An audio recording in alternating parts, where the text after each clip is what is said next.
earlier today, a big thing came out in regards to Aaron Rodgers, as his status with the team has been up in the air, nobody knowing which way is going. He had that big, bold prediction, Aaron Rodgers for the number 3 pick. Oh, my goodness. Well, I had a bit of cold water thrown on that earlier today, as the Packers apparently are going to keep Aaron Rodgers. Now, there's a bit of a gray area, but GM Brian Gutekunst said earlier today that, hey, all this stuff going on with Aaron Rodgers and this, and he hates us and we hate him and his salary and all of this, he's going to be with us for a little while. Take a listen. I'll just say this. First of all, I'm not going to get into contract specifics, but Aaron's our guy. He's going to be our quarterback for the foreseeable future.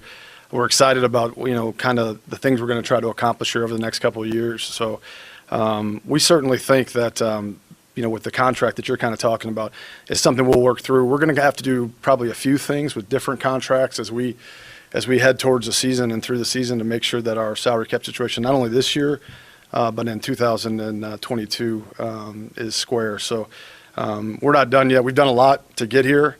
We've kind of been doing things as we go, and we will continue to do that as we go. All right, so the big statement there, obviously, because then he decided to say, I just got to talk in circles for a while. Aaron's going to be our guy for the foreseeable future. Now, what is that? Foreseeable future could be a couple of weeks. If you are the 49ers, the foreseeable future doesn't end until it's Sunday. We'll get to that in a few minutes. Because the world could end on Sunday, according to Kyle Shanahan. Well, it's true. Yeah, is he related to the great Nostradamus, like maybe. Ken Maller? Maybe he knows. Maybe he knows. But he's our guy for the foreseeable future. Now, we've had a bunch of fun hot takes on Aaron Rodgers, and clearly if that bold prediction came true, I could retire. All right? If they make that trade for Aaron Rodgers for number 3, that would just be so awesome. But let's do a different Aaron Rodgers hot take instead of thinking about teams where he could go to. Right? Different hot take. Because what should the Packers really do? Right? In all of this, we talk about with the anger between Rodgers and the Packers is Aaron Rodgers would love, see what I did there? Would love to be shown the love to say, hey, we want you to be our guy. We don't want you to go anyplace else. Here's what the Packers should do. The Packers should just bite the bullet, win support from their fans, and keep this run going as much as possible. They should trade Jordan Love, get whatever they can, recommit to Rodgers, give him a new deal. Players would love it. The fans won't care about blowing a first rounder because, hey, clearly we got it wrong because Jordan Love, just all reports he was terrible last year. Aaron Rodgers wins the MVP, so let's keep him and let's move on. Hey, what would you get for Jordan Love? Probably not a lot. You'd get a late round draft pick, but no one would care that you blew it because the guy won the MVP. Admitting you blew something and fixing it goes a long way with fans and the media and everybody else involved with the team. And that's what they need to do in Green Bay. Just say, you know what? We blew it. I'm sorry. We thought we had this plan in place, but we're going to recommit. Hey, we got 3 more years of Aaron. We're going to give him a 2-year extension, and it's going to be something where it works for us to be able to keep him in-house and go out and get free agents, because now Aaron Rodgers has to bite the bullet a bit and not say, okay, I want $40 million a year. So he knows, hey, the Packers make him a really good offer, but we save some money. That's how everybody wins. That's how the Packers win. Bite the bullet, win the support, keep the run going. When you have a guy who's going to go down as one of the greatest quarterbacks of all time who just won the MVP, you got to keep him. And I don't care that you don't like him. I don't care that he doesn't like you. You got to do what's best for the football team. And clearly the best thing for the football team is to keep Aaron Rodgers and not move on from him just because you hate him. Now, clearly the Packers hate Aaron Rodgers and they want to move on from him after this year at some point, because they went up and moved up in the draft to get Jordan Love. But this is where you have to let cooler heads prevail and understand it's a business, and you want to keep your business going really well. You turn this over to Jordan Love and he stinks, and the fans are never going to forgive you, and everybody's getting fired. So keep it going. You want a quarterback in 3 years? Great. You got 3 years to figure out your next quarterback. But that's what the Packers should do. Commit to Rodgers, trade Jordan Love, and start over again. Everybody wins. Well, because the biggest thing I think that flows out of that, and someone may have argued that on this show a while back, just saying if he ain't your guy, he ain't your guy, and ride it. But with Aaron Rodgers, it's, all right, you got him through 2023. Obviously, you'd have to renegotiate after this year. Yes, you hate yourselves for not being able to take full advantage of all right, we think we have our new quarterback on the horizon. And said all along that the earliest they do it would be after this year. And now you say for foreseeable future, he's healthy, coming off an MVP year. You've got a good young running back in Dillon that comes in, and you've got weapons. Got to find them more, no question. We'll see if they go all in and they do some of that here in the draft. But, a lot of it, people get mired down and just kind of pushing into the salary cap problems of it all. Remember, the salary cap went down $16 million this year. Right, 198 to 182.5. All right, so 15.5. But also, it had been growing at a clip of about $9 to $10 million a year before that. So legit, you're talking about nearly a $25 million number lower this year than you would have expected. And with the new TV deal, hey, guess what? For 2022, that number's rising again. So if you were to bump and renegotiate Aaron Rodgers for another couple of years, that money's there.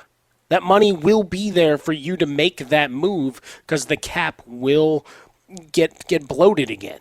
So the percentage on your quarterback position, which everybody starts hand-wringing, and I don't understand why, because you still need that guy, right? You can't downplay it. We're talking about guys that should probably be end-of-first-round draft picks based on who they are and their collective abilities going in the top 10.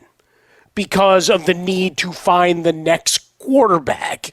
When in reality, when you look over the last 20 seasons, only 3 guys drafted in the first round, and you love this stat, only 3 quarterbacks drafted in the first round have earned Super Bowl rings. You want to name them?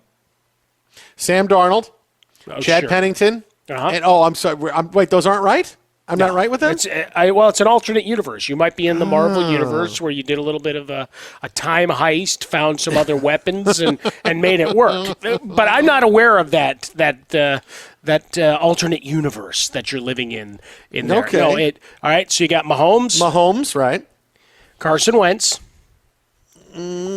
Technically, Carson Wentz, sure, You want to try to guess number 3? Peyton Manning. No. Well, he's the outlier, dude, in this. I guess as you go, because you've had some appearances otherwise. No, he was 1998, by the way, in terms of the draft. So he doesn't count. I'm sorry. I was thinking in the last. I'm just going backwards in the last. Yeah, few so years. just since 2000. So just since 2000. So there's one guy. There's one more guy. Give me a second. Wait a second. You're not going to get this one. Another guy in the first. Hang on. Give me a second.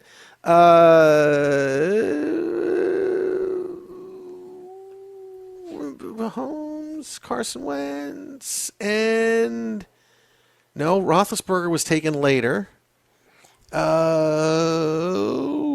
this is a tough one. Go ahead, give it to me. Who is it?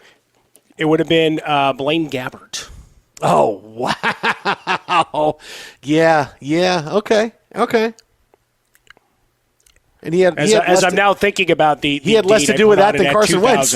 Because 2004, obviously you have Eli and Roethlisberger, so it must have been 2010. So it's a 10-year gap. But either way, the point being is because it's 34 guys. Right. So I missed one data point, which then confused the hell out of you. But just think about that. Blaine Gabbert and Carson Wentz weren't the guys to get it done. So we're doing all of this, falling all over ourselves to talk about these guys as top 10 picks when the ultimate prize eludes virtually every one of them. It's kind of fun.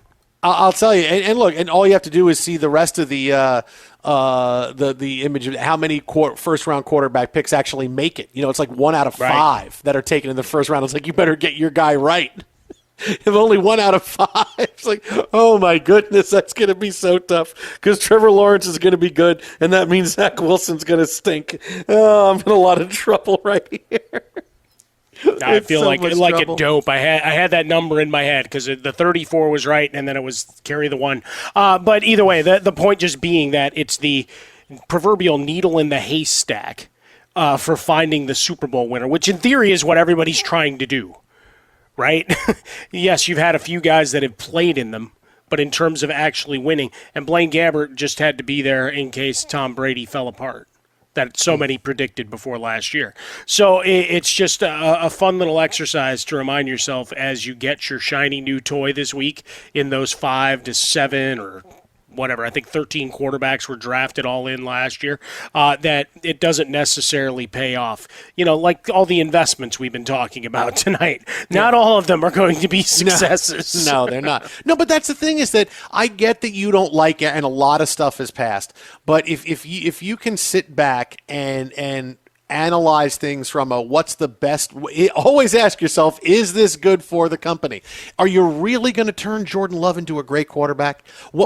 How do you see this going when Aaron Rodgers leaves and goes someplace else and you wind up winning the breakup? I mean, how do you see that going? He's going to go to a really good team, and they're going to surround him with talent, and he's going to go win, and you're going to say, Jordan Love is our guy? Do you really still think he's your guy? How do you see that going? Are you really going to win with Jordan Love as your quarterback? Is that really going to happen? I mean, just play that out for me. How do you see that going, and how do you wind up keeping your jobs after that? Because everybody's on board with moving on without Aaron Rodgers because you're sick of the guy. Certain guys, you have to just suck it up and go, okay, he's here, and he makes us better, and I know we have a tough time getting along with him, and he has a tough time getting along with us, but here we are in championship game after championship game, and if we're not making ridiculous decisions like trying to kick a field goal on 4th down, all of these things, hey, we could maybe start winning. I mean, I just don't see how you think if you're the Packers, play the end game with me. Tell me how this turns out good for you when you move on from Aaron Rodgers. There's 14 billion solutions. Okay. Yeah, there's only one right one. There's only one that works.